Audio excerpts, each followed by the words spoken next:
Dans la ville triste, la plupart des gens avaient de grandes familles. Mais les enfants pauvres tombaient malades et mouraient de faim, tandis que les gosses de riches se goinfraient et se disputaient l'argent de leurs parents. Pourtant, Haroun voulut savoir pourquoi ses parents n'avaient pas eu plus d'enfants. Mais la seule réponse qu'il obtint de Rachid n'en était pas une. « Il y en a eu plus pour toi, jeune Haroun Khalifa. » Qu'est-ce que cela pouvait bien vouloir dire ?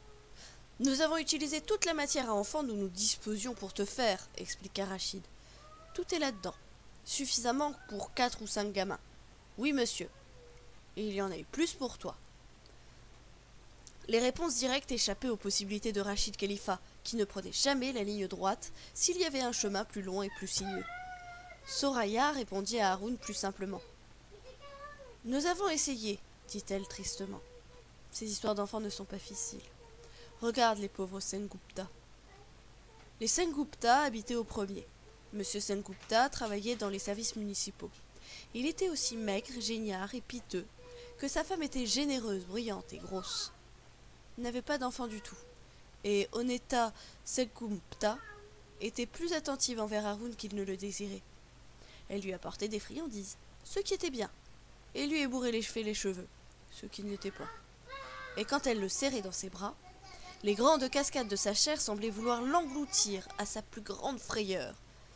Monsieur Sengupta ignorait Haroun, mais il parlait toujours à Soraya, ce qu'Haroun n'aimait pas, en particulier quand il se mettait à critiquer Rachid, le conteur, à chaque fois qu'il croyait qu'Haroun ne l'entendait pas.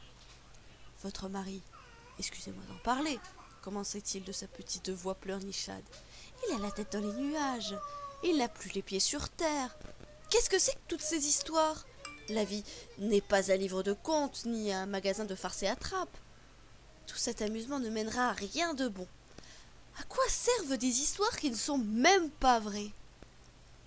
Haroun, qui écoutait attentivement de l'autre côté de la fenêtre, décida que M. Sengupta, cet homme qui n'aimait ni les histoires ni les conteurs, ne l'intéressait pas. Il ne l'intéressait absolument pas. À quoi servent des histoires qui ne sont même pas vraies ? Haroun ne réussissait pas à s'enlever de la tête la terrible question. Cependant, il existait des gens qui trouvaient utiles les histoires de Rachid. On approchait d'une période électorale et les gros pontes des différents partis politiques venaient voir Rachid. Il lui faisait des yeux de Richard en lui demandant de venir raconter des histoires à leur réunion, et pas à celles des autres. Tout le monde savait que si l'on pouvait mettre la langue magique de Rachid de son côté, on n'avait plus de problème. Personne ne croyait jamais ce que racontaient les politiciens, même quand ils faisaient un gros effort pour convaincre qu'ils disaient la vérité. En fait, c'était comme ça qu'on savait qu'ils mentaient. Mais tout le monde avait une confiance absolue en Rachid parce qu'il reconnaissait toujours que tout ce qu'il racontait était faux et inventé. Aussi, les politiciens avaient besoin de Rachid pour les aider à gagner les voix des gens. Ils faisaient la queue à sa porte avec leurs visages brillants, leurs sourires faux et leurs sacs bourrés d'argent liquide. Rachid pouvait se montrer difficile. Le jour où les ennuis commencèrent, Haroun rentrait de l'école quand il reçut la première averse de la saison des pluies. Quand les pluies arrivaient sur la ville triste, la vie devenait un peu plus facile à supporter. À ce moment de l'année, il y avait de délicieuses brèmes dans la mer et les gens pouvaient cesser de manger des poissons chagrins. Et l'air devenait frais et propre parce que la pluie chassait presque toute la fumée noire que crachaient les usines de tristesse. Haroun Khalifa aimait se faire tremper jusqu'aux os par la première pluie de l'année. Aussi, il s'en alla en sautillant sous une merveilleuse pluie chaude et il ouvrit la bouche pour que les gouttes lui tombent sur la langue. Il arriva chez lui aussi mouillé et aussi brillant qu'une brème dans la mer. Madame Oneta se tenait sur son balcon et tremblait comme la gelée. Et s'il n'avait pas plu, Haroun aurait peut-être remarqué qu'elle pleurait. En rentrant, il trouva Rachid, le conteur, et on aurait pu croire qu'il venait de mettre le visage à la fenêtre parce qu'il avait les yeux et les joues trempés, bien que ses vêtements fussent secs. Soraya, la mère d'Haroun, s'était enfuie avec M. Sengupta. À 11 heures précises, elle avait demandé à Rachid d'aller dans la chambre d'Haroun chercher une paire de chaussettes égarées. Quelques secondes plus tard, alors qu'il cherchait toujours, Haroun avait la spécialité de perdre ses chaussettes. Rachid entendit la porte d'entrée claquer, et, un instant après, le bruit d'une voiture dans la ruelle. Il revint dans le salon pour découvrir que sa femme était partie, et il vit un taxi qui tournait à toute vitesse au coin de la rue. Elle a dû préparer son coup avec soin, se dit-il. La pendule marquait toujours exactement 11 heures. Rachid prit un marteau et la réduisit en arceaux. Puis il cassa les autres pendules à la maison, y compris le réveil posé sur la table de chevet d'Haroun. La première chose que dit Haroun en apprenant la nouvelle du départ de sa mère fut « Et pourquoi est-ce que tu as cassé mon réveil à cause de ça ?» Soraya avait laissé une lettre pleine de choses désagréables. Que disait M. Sengoupa à propos de Rachid? Tu ne t'intéresses qu'au plaisir. Mais un homme comme il faut devrait savoir que la vie est une chose grave. Tu as la tête bourrée d'inventions et il n'y reste plus de place pour les faits réels. Monsieur Sengupta n'a absolument aucune imagination. Cela me convient.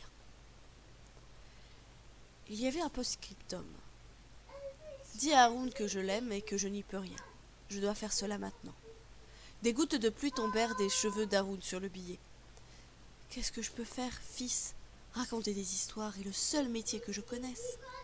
Quand il entendit la voix pathétique de son père, Haroun perdit son calme et hurla. Et tout cela pourquoi? À quoi servent des histoires qui ne sont même pas vraies? Rachid plongea son visage dans ses mains et pleura. Haroun voulut reprendre les paroles qu'il avait prononcées. Il voulut les retirer des oreilles de son père et les renfourner dans sa bouche. Mais bien sûr, il en était incapable. Et c'est pour ça qu'il s'accusa. Quand, peu de temps après, et dans des circonstances les plus embarrassantes, une chose impensable se produisit. Rachid Khalifa, le légendaire océan des idées, le célèbre chat de Bla, debout, devant un immense public, ouvrit la bouche et découvrit qu'il n'avait plus d'histoire à raconter. Après le départ de sa mère, Haroun s'aperçut qu'il ne pouvait pas se concentrer sur quelque chose pendant très longtemps, ou pour être précis, pendant plus de 11 minutes de suite. Rachid l'emmena au cinéma pour lui remonter le moral, mais après 11 minutes exactement, l'esprit d'Haroun se mit à battre la campagne, et quand le film se termina, il ne savait pas du tout ce qui s'était passé, et tu demandais à Rachid si, en fin de compte, le bon avait gagné.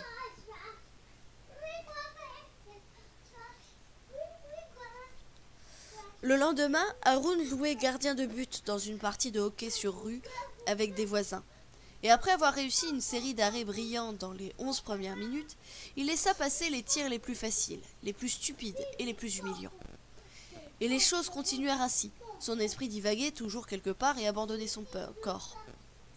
Cela créait des problèmes parce que beaucoup de choses intéressantes et certaines importantes prennent plus de 11 minutes.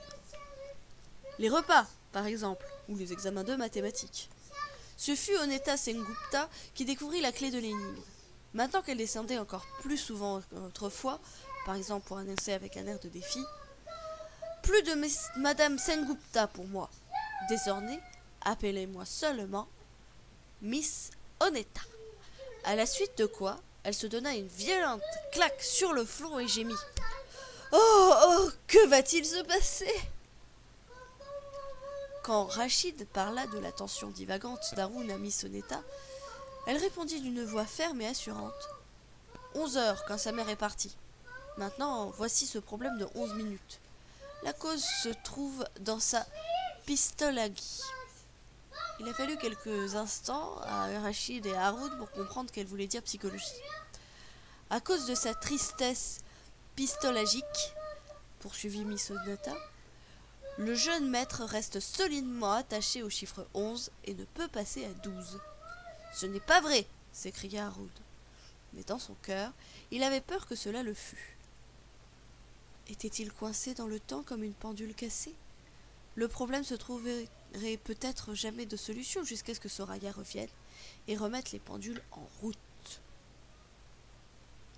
Quelques jours plus tard, Rachid Khalifa fut invité à se produire par des politiciens dans la ville de G, dans la proche vallée de K, nichée dans les montagnes de M.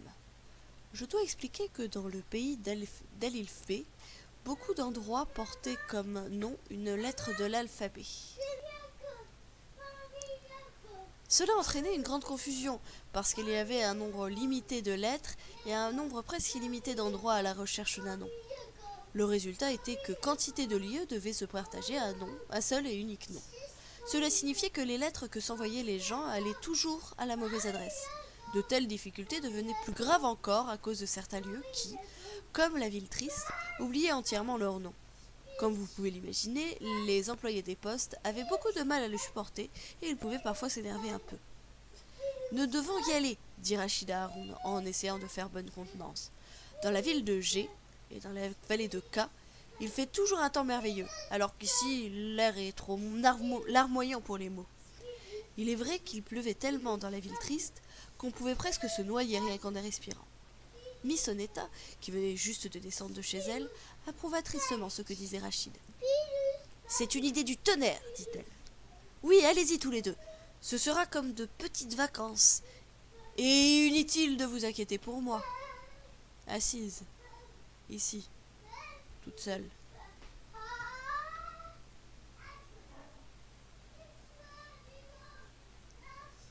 La ville de G n'a rien de très particulier, dit Rachid à Haroun tandis que le train les y emmenait. Mais la vallée de K, c'est autre chose. Il y a des champs d'or et des montagnes d'argent. Et au milieu de la vallée, il y a un lac magnifique, dont le nom, soit dit en passant, est le lac Morne. S'il est si beau, pourquoi ne s'appelle-t-il pas le lac intéressant ? Demanda Haroun. Et Rachid, au prix d'un énorme effort pour être de bonne humeur, essayait de faire son vieux numéro des doigts de sorcier. « Ah, le lac intéressant, dit-il de sa voix la plus mystérieuse. C'est un lac au nombre long. Oui, monsieur, c'est ainsi. Rachid continua à essayer de paraître heureux. Il parlait à Haroun du luxueux bateau-hôtel qui les attendait sur le lac Morne. Il lui parla du château des fées en ruine dans les montagnes d'argent et des jardins d'agrément aménagés par les anciens empereurs qui descendaient jusque sur les rives du lac Morne. Des jardins avec des terrasses, des fontaines et des pavillons de plaisir que survolaient toujours les esprits des anciens rois sous la forme des huppes. Mais au bout de 11 minutes exactement, Haroun n'écouta plus, et Rachid cessa de parler lui aussi. Et ils regardèrent fixement par la fenêtre du compartiment l'enduit des plaines qui se déroulaient devant eux.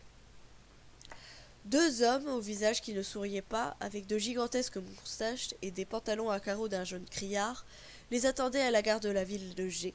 « Je trouve qu'ils ressemblent à des bandits, » pensa Haroun. Mais il garda son opinion pour lui. Les deux hommes conduisirent Rachid et Haroun en voiture à la réunion politique. Ils doublaient des autobus qui laissaient tomber des gens comme une éponge laisse tomber des gouttes d'eau. Et ils arrivèrent dans une épaisse forêt d'êtres humains, une foule de gens qui poussaient dans tous les sens comme des feuilles poussent sur les arbres de la jungle. Il y avait de grands buissons d'enfants et des rangées de dames comme des fleurs dans un parterre géant.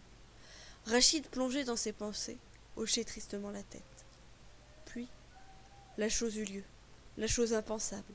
Rachid monta sur la scène devant cette immense jungle de peuple, et Haroun l'observait depuis les coulisses. Et le pauvre conteur ouvrit la bouche, et la foule poussa des cris d'excitation. Et Rachid Khalifa, debout, la bouche grande ouverte, s'aperçut qu'il était aussi vide que son cœur. Ah ! Ce fut tout ce qui sortit. Le chat de Blas parlait comme un corbeau stupide. Arc ! Arc ! Arc ! Ensuite, Rachid et Haroun se retrouvèrent dans un bureau surchauffé, où les deux hommes, avec les moustaches et les pantalons à carreaux d'un jaune criard, hurlèrent et accusèrent Rachid de s'être laissé acheter par leurs rivaux. Et ils laissèrent entendre qu'il allait lui couper la langue, ainsi que d'autres organes. Et Rachid, au bord des larmes, ne cessait de répéter qu'il ne comprenait pas pourquoi il était resté sec, et il leur promettait de les dédommager. « Dans la vallée de K, je serai à tout casser. Magnifique !» jura-t-il. « Tu as intérêt !» lui répondirent en hurlant les deux moustachus. « Sinon, on t'arrache la langue de ta gorge menteuse !» « Quand est-ce que l'avion décolle pour la vallée de K ?» intervint Haroun en espérant calmer les choses. Il savait que le train n'allait pas dans les montagnes. Les hommes qui hurlaient, hurlèrent encore plus fort. « L'avion ! L'avion ! Les histoires du papa ne décollent pas, mais le moutard veut voler !»« Pas d'avion pour vous, monsieur et le fiston. Vous allez prendre un fichu autocar !»« C'est encore de ma faute, se dit Haroun de façon misérable. J'ai tout mis en route. À quoi servent des histoires qui ne sont même pas vraies? J'ai posé cette question qui a brisé le cœur de mon père. Alors c'est à moi de remettre les choses en ordre. Je dois faire quelque chose. Le problème, c'est qu'il n'arrivait à penser à rien.